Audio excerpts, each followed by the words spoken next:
नमस्कार पालक मित्रांनो, आपण आलेलो आहोत लोक बिरादरी प्रकल्प हेमलकसा इथे. हे निसर्गाच्या कुशीत असणारं हेमलकसा आणि या ठिकाणी ते डॉक्टर प्रकाश आमटे यांचं निवासस्थान.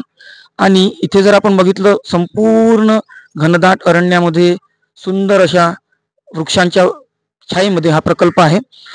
इथे येणाऱ्या प्रवाशांकरता टुरिस्ट करता इथे राहण्याची आणि जेवणाची सुद्धा व्यवस्था करण्यात आलेली आहे. इथे जर आपण मागे बघितलं तर वन्यजीव जे जंगलात सापडतात असे लहानपणापासून आणलेल्या पक्ष्यांकरता प्राण्यांकरता इथे निवारा केंद्र सुद्धा उभारण्यात आलेलं आहे.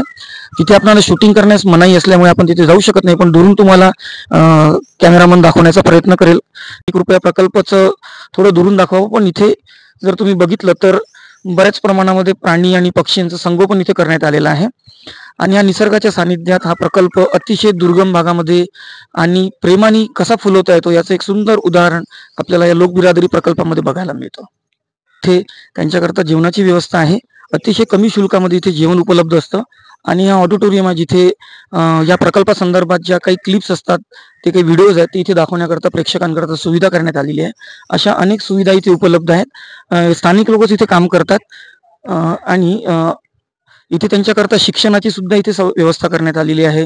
इथे खूप मोठ्या प्रमाणात एक दवाखाना आहे जिथे जवळपास 1000 पेशंट रोज चेक केले जातात आणि सर्व सेवा इथे निःशुल्क उपलब्ध आहेत. माझी सर्वांना विनंती आहे की जरूर एकदा आपण इथे भेट द्यावी.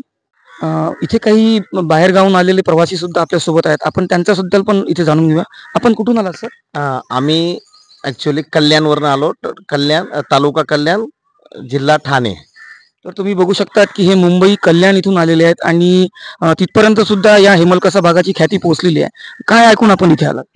ऐकून म्हणजे की समाजाप्रती माणसाने कसं वागावं आणि कसं जीवन समर्पित जीवनाला जो अर्थ असतो तो जर तुम्हाला बघायचा असेल कोणालाही तर समर्पित जीवनाचा आनंद फक्त आणि तुम्हाला फक्त इथंच लोक बिरादरीमध्ये बघायला मिळेल. मुंबई पुण्याहून येणारे लोक फक्त इथे वाघ आणि प्राणी बघण्याकरता ताडोबाकडे जातात. तुम्ही इथे कसं पोहोचलात? काय वाटलं तुम्हाला इथे? हो, प्राणी जरी आहेत पण ते प्राण्यावर प्रेम करणं जरूरच आहे. पण ते प्राणी हा हिंस्र नसून तो माणसाचाच एक मित्र आहे. आणि माणूस जेवढा प्रेम करतो त्याच्या किती पटीने प्राणी आपल्यावर प्रेम करतो. हे जर तुम्हाला बघायचं असेल तर इथं येऊन बघा.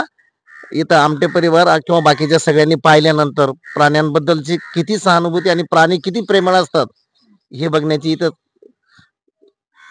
हे बघितल्या पत्नी पण सोबत आहे, त्यांना पण आपण विचारूया.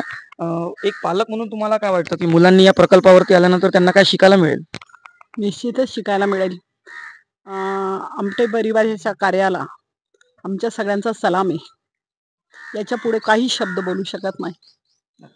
असं अविश्वसनीय कार्य करायला आणि समाजसेवा करायला आणि समाजासाठी झोकून द्यायला आणि समर्पण भाव जी स्वतःची समर्पण भावना आहे ही निश्चितच खूप ध्येयवेडी आहे. इथे काही लहान मुलं पण आपल्या सोबत आहेत, आपण तिला पण विचारूया. बेटा, तुला कसं वाटलं इथे येऊन? खूप छान. काय काय बघितलं तू इथे? Leopard, crocodile. हे सगळं तू पिक्चर मध्ये बघितलं होतं, मूवी मध्ये बघितलं होतं, तिथे सगळं बघायला मिळालं तुला? हो. मजा आली? हो. पुन्हा येशील? हो. तुझ्या मित्रांना पण सांगशील इथे यायला? हो. नक्कीच. लहान मुलांना सुद्धा इथे येऊन खुश होतात, कारण की त्यांना टीव्ही मध्ये, मूवीज मध्ये बघितलेले प्राणी इथे प्रत्यक्ष बघायला मिळतात.